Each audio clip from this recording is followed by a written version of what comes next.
Uma boa tarde, mais uma vez agradecendo a Alana Eliezer, que aqui estamos no estúdio da Rádio Web Agroecologia, no dia 13 de março de 2023, retomando um projeto ou uma sistemática de ações que convergem no que a gente convencionou chamar de sentidos da formação humana. São pequenas conversas, entrevistas, de maneira informal, onde eu procuro aprender e, ao mesmo tempo, expandir, trocar com pelo menos 3 públicos-alvos. Os estudantes, e aqui hoje a gente vai ter uma conosco, os servidores técnicos e professores, a gente já teve, Eliezer aqui conosco também, e os funcionários terceirizados. A gente teve a felicidade de Cléa estar conosco em um dos vídeos de conversa, entrevista que a gente viabilizou aqui pela Rádio Web no ano anterior. Esse projeto, para quem estiver vendo esse vídeo hoje e não tenha visto os outros 5, iniciou mais ou menos em agosto. Eu não tenho ainda fechado dia e horário reservado semanalmente para ficar vindo, porque eu preferi sentir como é que ia fluir, mas a receptividade tem sido muito boa. E o desejo de as pessoas virem conversar, partilhar, compartilhar conosco aqui também. Então, reafirmo o interesse, o desejo e o compromisso que eu tenho de continuar com essa ação.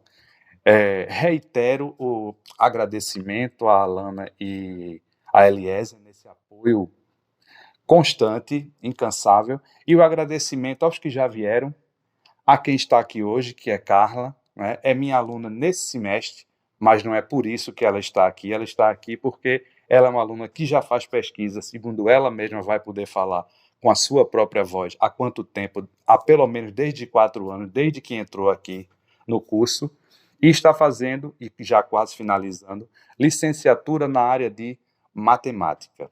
Sejam bem-vindos, sejam bem-vindas aquele e aquela que nos escuta. Seja bem-vinda, Carla. Obrigado pela consideração de você estar aqui.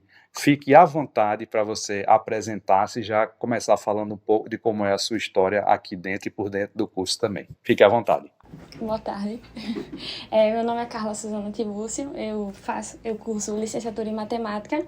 Eu entrei aqui em 2019.1 e em 2019.2, acredito que em agosto mais ou menos, eu iniciei no BIA, né, que é Bolsa de Incentivo Acadêmico, né, que são os alunos que geralmente ficaram em primeiros lugares dos seus cursos, e a coordenação ela entra em contato, né, perguntando se você tem interesse em fazer pesquisa.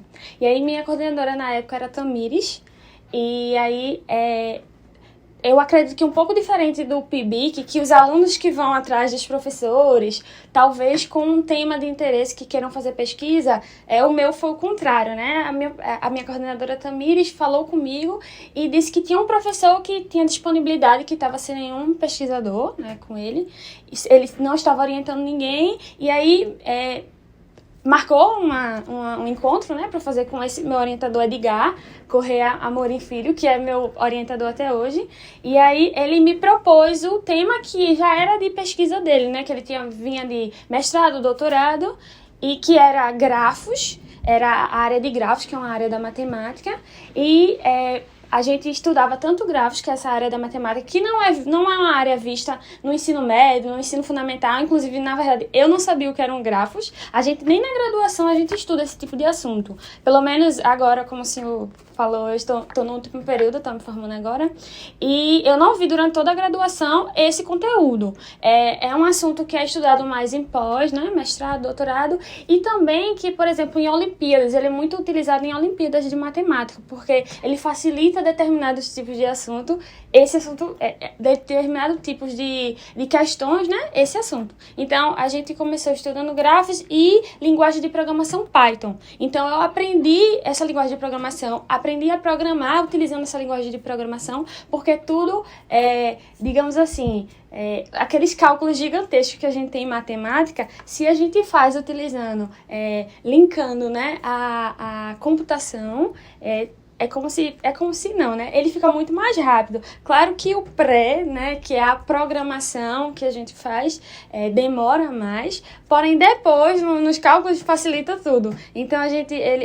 como a linha de pesquisa dele juntava essas duas áreas, tanto computação como grafos, eu estudei por um período de tempo com ele isso. Meu BIA foi sobre isso, e aí quando estava terminando o BIA, ele perguntou se eu tinha interesse em continuar estudando com ele e tentar uma iniciação científica. Como os alunos do BIA, eles têm uma, digamos assim, preferência, né? É mais fácil de a gente conseguir, do meu orientador, ele conseguir o PIBIC com os alunos que já vieram do BIA, né? Conseguir uma bolsa.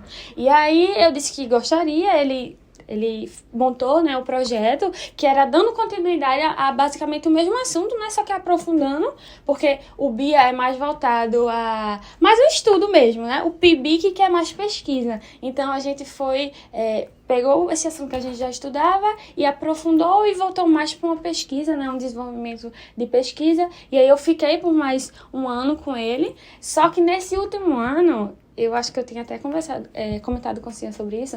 Nesse último ano, ele preferiu... o último ano começou em agosto e vai terminar em agosto. Ele perguntou assim, eu tava pensando em mudar o enfoque da gente. E aí eu gostei muito e foi por isso que hoje terminando, eu sempre quis fazer mestrado e doutorado, mas aí hoje eu tenho certeza que eu quero fazer mestrado e doutorado na área da educação, porque até então a gente só pesquisava, a área de pesquisa da gente era matemática aplicada, né, matemática pura. Só que aí esse último ano de pesquisa, que foi o que a Edgar ele me propôs e eu gostei muito, e eu tenho gostado muito de desenvolver, inclusive meu TCC também vai ser sobre esse assunto, que a gente continuou utilizando programação, né, a linguagem de programação Python, mas a gente começou a estudar sobre poliedros platônicos, né, a parte de geometria e com o objetivo de, aqui, eu não sei o nome, é um prédiozinho que tem ali, logo na entrada, que é um prédio que tem vários laboratórios. E aí tem um laboratório de matemática, que é só uma sala, infelizmente, tem várias impressoras 3D. E esse meu professor, ele desenvolve aqui na universidade, pesquisa e várias coisas que, em conjunto com alguns departamentos, sobre impressão 3D. Inclusive, tem um departamento de veterinária, ele faz para o departamento algumas próteses de perna para gato, esse tipo de coisa.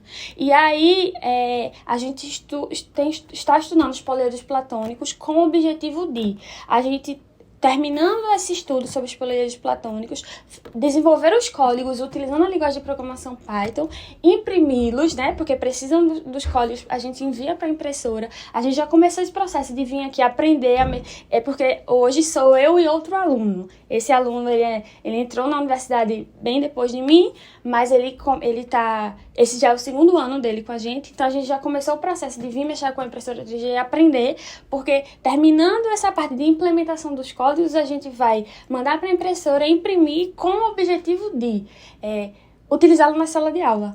Porque em matemática, eu acredito que é até um senso comum, que é sabido que os alunos têm bastante dificuldade, principalmente na parte de abstração, né? Então, uma coisa é o professor, eu chego e desenho no quadro os objetos, os poliedros, né? Outra coisa é eu trazer em mãos para eles poderem tocar, para a gente poder estudar o poliedro, eles pegando, né? Então, a gente vai ensinar o que são arestas, o que são vértices, o cálculo. São diversas coisas, né? O cálculo da área de cada face, o cálculo do volume, mas isso ele pegando no objeto. Então, o objetivo da gente é realmente, de alguma maneira, poder melhorar o ensino da educação matemática, né? E aí, a gente estudando isso nesse último ano de pesquisa que eu estou aqui, foi quando, como eu disse... Agora, quando eu tive certeza que realmente seria essa área que eu gostaria de seguir, né? A área da educação matemática. Porque, claro, eu gostei muito de estudar grafos, né? Eu gostava muito da pesquisa anterior. Mas hoje eu vejo que ela tem um objetivo que, pelo menos a mim, faz bem mais sentido com o que eu quero seguir, né? Por isso que eu faço licenciatura em matemática. Eu não faço, por exemplo, um bacharel em matemática. Eu quero realmente poder contribuir para a educação, principalmente a educação matemática. Entendi. Você quer ser professora de matemática, para o que você está sendo formada nesse instante, não é isso? Muito bem, então você podia dizer, só para a gente consignar mais uma vez, e como eu já havia dito a você, para estender esse convite a ele, mas eu acredito que o tempo dele também nesse momento é muito curto, o nome do seu orientador é professor? Edgar Amorim, filho. Eu acho que é filho, o último nome dele. Ele é vinculado ao Departamento de departamento? matemática. Muito bem. E atualmente atualmente não, desde esse tempo todo, a partir do que você apresentou agora para a gente, você está refinando, desenvolvendo, aprofundando essas pesquisas com ele. Que o espaço fique aberto, né? Como eu disse no começo dessa nossa conversa, já está aberto a outros professores, alunos, funcionários terceirizados ou técnicos também, os servidores, e para ele também. Quando ele tiver disponibilidade, se ele quiser, o convite também está feito, porque eu acho que ganhamos nós e ganha o público quando eu posso conversar mais aprofundadamente um a um. E você hoje aqui, você disse qual era e qual é o seu objeto de estudo, poliedros platônicos, você está se referindo a Platão, o filósofo, não é? Essa adjetivação. Por acaso é nele que eu fiz a minha tese de doutorado, mas não sobre isso. Mas eu entendo a relação que vocês fazem. Mas eu queria extrair para quem nos escuta, que seja da sua área, mas que não seja também, onde é que esse percurso, essa trajetória, essa caminhada acadêmica de pesquisa, efetivamente, robusteceu em você a convicção de ser professora. Você disse, se eu já queria fazer mestrado e doutorado, agora eu tenho certeza, ok. Mas você também deixa muito claro em sua fala, eu quero contribuir para a educação matemática. E tem programas de mestrado e de doutorado nisso, especificamente, né? Ou programas de mestrado e de doutorado em educação também, né? Que não seja especificamente matemática, que você também ganha, eventualmente, se você quiser. Mas, enfim, eu pergunto isso porque eu fico olhando para você enquanto um estudante em formação e, ao mesmo tempo, já sabendo que você está fazendo o ESO, estágio supervisionado obrigatório. Então, conversa um pouco com a gente sobre isso, Carla. Por exemplo, você olhando para você há 2, 3 anos atrás e olhando para agora, você vê uma relação direta entre a sua identificação com o curso, a sua maturação intelectual, emocional, acadêmica como um todo, e essas pesquisas que você faz, entende? Agora não é tanto o objeto que você estuda, mas o impacto da atividade da pesquisa na tua identidade profissional. Como é que você vê isso? Você pensa sobre isso? Você nota alguma mudança em você como um todo a respeito disso? E aí? O que é que você pode dizer para a gente? Bem, a minha história com a pesquisa, ela não começou agora na UFRPE, porque eu fiz meu ensino médio no IFPE, Instituto Federal de Pernambuco, e lá nós fazemos ensino médio integrado com o curso técnico, né? Inclusive, o ensino médio lá a gente não passa 3 anos, nós passamos 4 anos, de segunda a sábado. Então, quando eu fazia o ensino médio e fazia ao mesmo tempo integrado o curso técnico, apareceu uma oportunidade de fazer pesquisa lá. E aí, na verdade, com 2 professores. Um seria na área de linguística, era um professor de inglês meu, e o outro seria na área de segurança do trabalho, que foi o curso que eu fiz lá. E aí eu gostei bem mais da pesquisa na área de segurança do trabalho. E era financiada pela FACEP. E aí eu comecei pesquisa lá, né? Eu fiz, eu acho que de 2 a 3 anos, eu não tenho certeza se foram 2 anos ou 3 anos que eu passei na pesquisa. Mas desde lá, eu gostava de estar desenvolvendo pesquisa, sabe? De estudar um pouquinho mais sobre a minha área. Na época, minha área de pesquisa era higiene ocupacional em área de caldeiras que existem em indústrias, e a gente era totalmente diferente, né? Minha pesquisa. Mas eu sempre gostei dessa área de pesquisa. E eu acho que influenciava muito na questão do meu comprometimento, da minha responsabilidade, né? Eu sempre tive, assim, pendi bastante para esse lado eu sempre gostei de fazer as coisas certinho e tal, mas como, além das coisas da escola, eu tinha que fazer as coisas da pesquisa, e eu saía do IFPE com meu professor para ir a campo, porque a gente fazia medições nas caldeiras das indústrias e tudo mais, querendo ou não, isso tanto eu precisava ser bem mais responsável para conseguir atender todos os prazos, né? Geralmente adolescentes não têm essa oportunidade de ter contato com a pesquisa como eu tive. Então, quando eu cheguei aqui na UFRP, na verdade, eu passei pela Federal, né? Estudei 3 anos lá, e quando eu vim aqui para a UFRP, querendo ou não, eu já estava adaptada a essa rotina de ter que dar conta da parte dos estudos, né? Também tem os estágios, que como eu faço licenciatura em matemática, também tem os estágios que eu estou na escola. Eu sempre dei aula de reforço e, além de tudo, tinha a pesquisa. Então, isso me fez tanto ter, assim, como eu falei, assim, eu gosto de chegar antes, eu gosto de fazer as coisas no horário bem certinho. Porque se eu não tivesse toda essa organização, eu acredito que eu não teria conseguido dar conta, né? Então, isso influenciou muito para...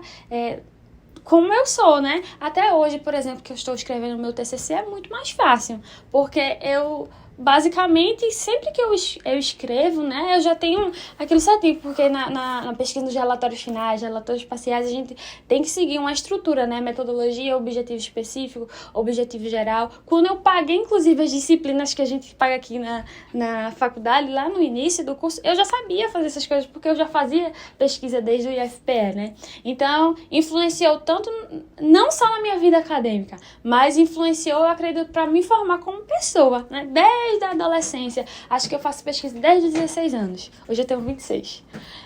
Dei essa pausa porque na época que eu estava na Federal eu não fazia pesquisa. Mas... eu me formou como pessoa também, né? Hoje eu não sei diferenciar quem é Carla sem ser pesquisadora, quem é Carla como pesquisadora, porque antes disso eu tinha 15 anos, eu não... Você está se formando ainda, né? Então, quando eu fiquei, inclusive na época na Federal, eu senti bastante falta de não estar fazendo outras coisas ao mesmo tempo que eu fazia a faculdade, sabe? Entendi. E de ver também que o curso é uma coisa tão mais ampla, não é só aquilo. A gente paga disciplinas aqui na faculdade, muitas disciplinas, muitas 1000 horas. Porém, apesar disso, ainda é tão mais amplo, né? A área da matemática, porque eu tive a oportunidade de estudar, de pesquisar sobre matemática pura, como também a área de educação matemática, porque eu também tive essa oportunidade. Então, é mais amplo para ambos os lados, né? Porque a gente é meio que... meio não, né? Com licenciatura, acho que todas as licenciaturas, a gente é sempre dividido um pouco, né? A nossa área pura de pesquisa, os professores da área de matemática pura, história pura, eu acredito, não sei nos outros cursos, mas eu acho que seja assim. E a área de educação, né? Vinculada àquela minha área. Muito bem, veja, você realmente já lida com pesquisa, já tem uma formação em pesquisa desde o ensino médio. Isso favorece, ao meu olhar, você reconhecer o TCC agora, que é o estágio que você se encontra.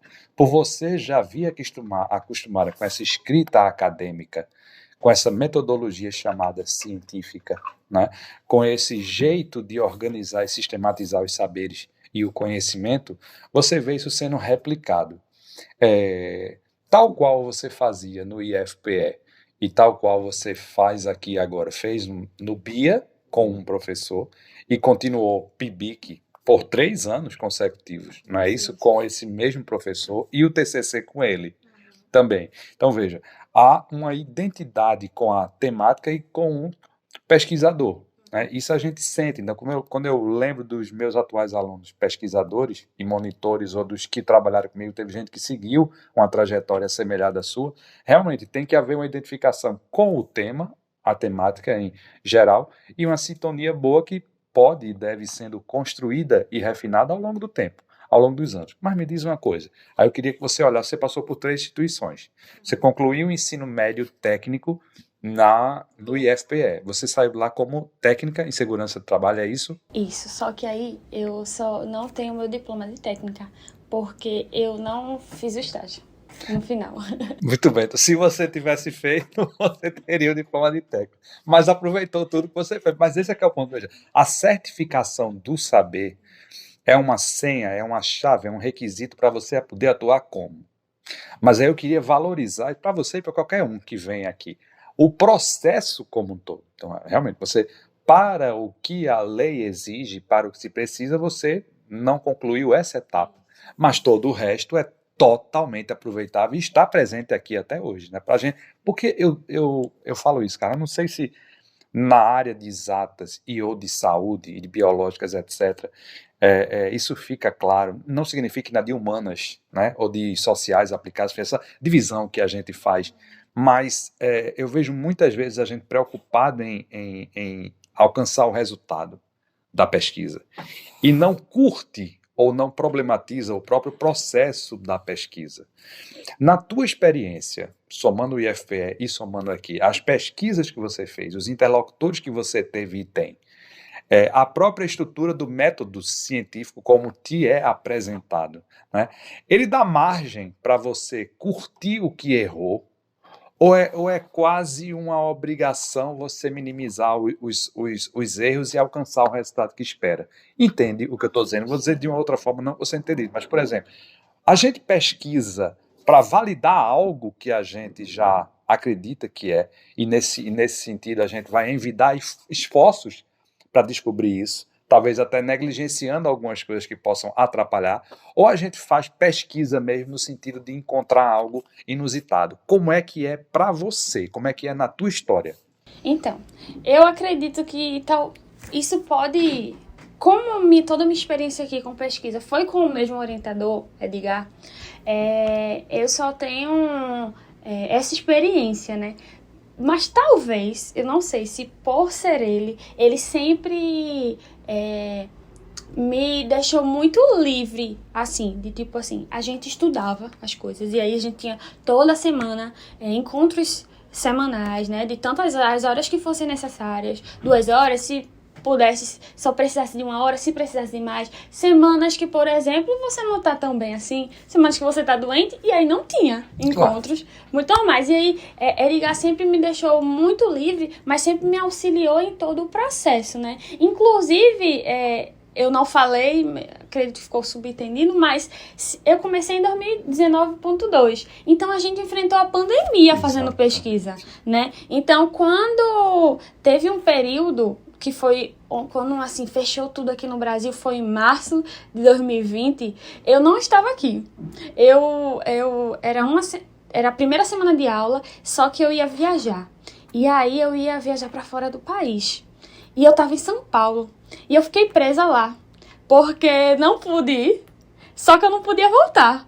E aí eu fiquei lá, eu tava com meu noivo, e a gente ficou lá por 1 semana. E eu não tava com computador, eu não tava com nada. E aí eu falava com o Edgar, olha, Edgar, eu tô aqui, eu não vou poder fazer, né, porque eu não tenho como. Quando a gente voltou, a gente passou 15 dias em isolamento, né? Então, novamente, meu computador era de mesa, eu não tinha notebook. Então eu passei mais 15 dias afastada da pesquisa, né? E Edgar sempre me apoiou muito nisso. Por que eu tô falando isso, né? Porque, inclusive nessa época de pandemia, eu tive a oportunidade de apresentar em 2 minicursos que a gente tem lá no departamento de matemática. A gente tem Semana dos Estudantes da Matemática, tem algumas semanas de estudantes, Semana da Mulher na Matemática, né? Que são apresentados diversos tipos de trabalho. E aí, em 2 deles, eu tive a oportunidade de apresentar 2 minicursos falando sobre o meu tema, né? E até, assim, eu fiquei um pouco nervosa, porque foram muitas pessoas que se inscreveram. Eu nem esperava, né, que tantas pessoas assim se inscrevessem.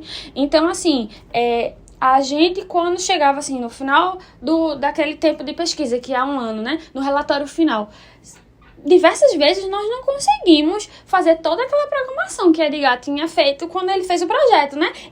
No projeto que ele manda para a FACEP, né, que é o PIBIC, para a FACEP tem um cronogramazinho. Nos 3 primeiros meses a gente vai estudar isso e vai tentar chegar nesse objetivo. Os 3 próximos é nisso e nisso. Mas eu acho que quase em todos eles. A gente não seguiu exatamente assim. Às vezes a gente conseguia mais. Às vezes, feito esse último agora, ele tinha planejado de que primeiro a gente ia fazer a parte de Python, implementar os códigos em Python dos poliedros regulares de Platão e tal. Só que a gente não conseguiu. A gente viu a necessidade de começar e estudar logo sobre impressão 3D. sabe? E aí a gente viu essa necessidade porque quando a gente foi implementar os códigos, tava faltando estudar coisas sobre matemática, por exemplo. Para implementar o código, eu preciso saber os vértices dos 5 poliedros regulares de Platão. E a gente não tinha, irmãos, porque a gente não tinha estudado a outra parte. Ele disse, não, vamos parar essa. A gente vai estudar a outra parte que tá fazendo falta agora. E a gente tá estudando, inclusive a gente não voltou ainda para a parte de programação, né? Porque a gente terminamos de estudar sobre a parte matemática, mas a gente agora acabou começando a estudar sobre impressão 3D, que foi esse livro aqui que eu trouxe, né, que é o que eu estou estudando agora, e aprender a mexer na impressora 3D e tudo mais. E é isso. Para o TCC, inclusive, não vai dar tempo de ter essa parte de implementação de códigos, né? E eu vou trazer no TCC, porque o TCC já é mês que vem. Minha pesquisa acaba só em agosto, mas o TCC eu já tenho que apresentar mês que vem. E eu vou trazer os objetivos que eu não consegui chegar, que é estudar a parte de matemática e entender como mexer com a impressora 3D e o que eu preciso. Inclusive, existem códigos desses poliedros na internet, a gente já achou. Inclusive, eu me esqueci, porque a gente já imprimiu um deles, o tetraedro regular, e eu não trouxe, tá em casa. Que é isso? Como é que você diz isso pra galera que nos escuta e pra mim? Logo pra mim, você tá já pensou, imprimi semana retrasada. Mas você pode trazer pra uma aula nossa, pelo menos, para os outros colegas de sala ver. O pessoal que tá aqui vai ficar querendo ver, mas pelo menos trouxe, eu esqueci. É verdinho ele. E aí, a gente encontrou esses códigos, tem na internet. Certo. Essa parte pode ser feita utilizando não os códigos que a gente desenvolveu, e sim os códigos encontrados na internet. E é isso que vai ser pro meu TCC, porque foi o que deu tempo. Porém, para a minha pesquisa, nós queremos implementar esses códigos, porque você pegando na internet, tá pronto lá. A gente desenvolvendo, a gente pode determinar várias coisas, por exemplo, fazer ele um pouco maior, depender como o objetivo é a educação matemática, é ensinar os alunos, eu posso levar o mesmo tetraedro de várias maneiras diferentes. Ele todo preenchido, que é o que eu tenho em casa impresso, ele todo preenchido, o que é o tetraedro? É uma pirâmide, né? Ela pode ser toda preenchida, mas ela pode ser vazada. A gente fazer ela só as arestas. E isso a gente precisaria implementar, entende? Mas talvez para um tipo de objetivo no ensino, ele vazado seja melhor para os alunos entenderem alguma coisa. Hoje eu vou trabalhar sobre arestas. É melhor o vazado do que o que é todo preenchido, entende? Então, assim, a gente implementando o código, a gente pode imprimir de diversas maneiras diferentes. O que não é quando eu pego pronto na internet. Eu pego o código pronto e é daquele jeito que vai ser impresso, entende? Entendo perfeitamente, né? Você tá falando das figuras, né? E essas figuras você as utiliza olhando a aplicação em sala de aula como material didático, que vai ajudar nas suas sequências didáticas, no seu plano de aula, em toda a sua conversa formativa com os alunos, as alunas que lá estão. Veja por que eu pergunto isso e agradeço demais você. A nós só interessa isso, responder com franqueza, etc. E em nada diminui, empobrece, menoscaba, o que for, né, o que você está fazendo. Pelo contrário, veja, a vida se sobrepõe. Então, você citou aí, nós atravessamos uma pandemia. E o que é que ela ensinou a gente, né, Carla? Será que a gente aprende alguma coisa com isso? Quer dizer, investir em ciência, etc., cada vez mais sim, mas fazer uma autocrítica, né? Ou seja, a gente, enquanto pesquisador, por isso que eu perguntei a você se você tinha liberdade, inclusive, para aquele objetivo inicial que for previsto. Não, ele agora pode ser invertido. Isso aconteceu.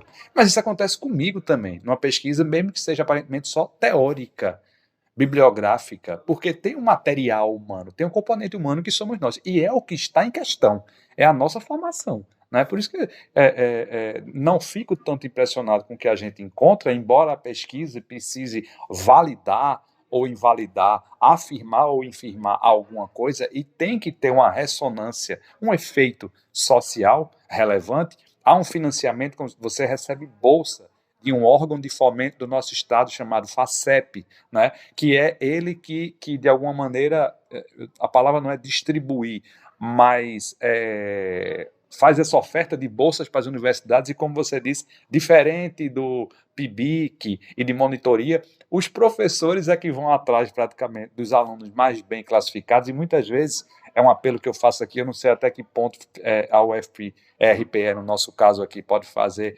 pressão positiva nesse sentido, mas que venham mais bolsas, né, Carla? Porque, por exemplo, veja, eu estou trabalhando em monitoria agora com uma excelente aluna, é pedagoga formada, está fazendo o segundo curso dela aqui, licenciaturas em letras, espanhol, e não há bolsa, né? Eu tenho, acho que mais de 80 professores no meu departamento, educação, e acho que nós não temos nem 5 vinculados à monitoria agora. Então, não é porque eles não queiram, é toda uma conjuntura que foi desfavorável, com pandemia, com corte de investimento na educação, etc., mas que venham mais. Mas isso, ou seja, tudo que você traz, inclusive esse ajuste, essa chega nesse percurso que você teve que fazer com o professor, Edgar, o nome dele, não é isso? Eu não vejo apenas como bem-vinda, mas como se foi necessário. Né? Quando você diz, tem semana que o orientador ou orientadora com seu aluno, com as suas alunas, não consegue se reunir. E é assim mesmo. Então, o cronograma que a FACEP, porque está ofertando bolsas para o Estado como um todo, e tem que dar um prazo para que isso seja cumprido, mas não significa que aniquile a nossa autonomia da pesquisa. E que a pesquisa, ela sempre é menor do que a vida como um todo. Então, tem aspectos que se sobrepõem. A pandemia, eu não tenho dúvida que é indiscutível.